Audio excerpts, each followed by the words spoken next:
So here we are going to show you how to test a car battery using a voltmeter. The first thing you need to do is turn on your voltmeter and set it where you can measure DC current. And that will be this V with a straight line underneath. That's AC current, and that doesn't work for cars. So you want DC current. That's where you're looking to measure.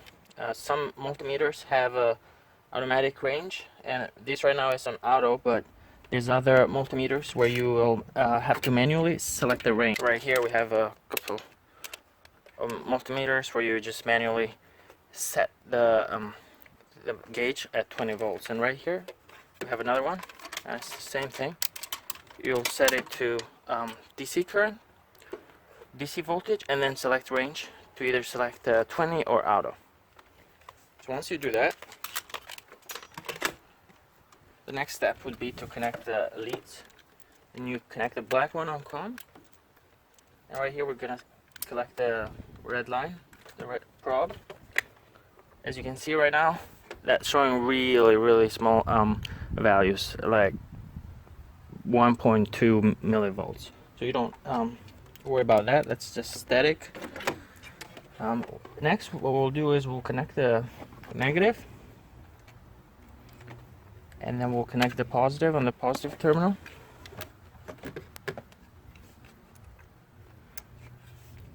So right there you can see 11.7, 11.8, 11.6 volts. So normally someone will tell you, hey, that's a bad battery. Usually you want to see about 12.6 volts and up, and that's when the battery is fully charged. But this car has actually been sitting for a few weeks, so 11.7, it's actually not bad. If your battery is fully charged and that's all you're getting, about 11.7, that means that you probably need to replace the battery. But there's another test that's even more important that we need to perform, and that's the load test. And during this test, what we'll do is we'll go ahead and crank the car, and here we'll monitor the voltage. You don't want to see more than 2 volts of a drop.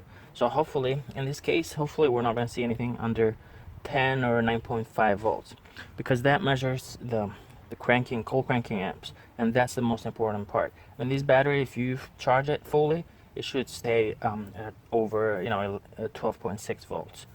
But because it's been sitting for a long time, of course you're going to see a little bit of a drop. The car does use a little bit of current even when it's parked, and that's normal with these modern cars. So let's go.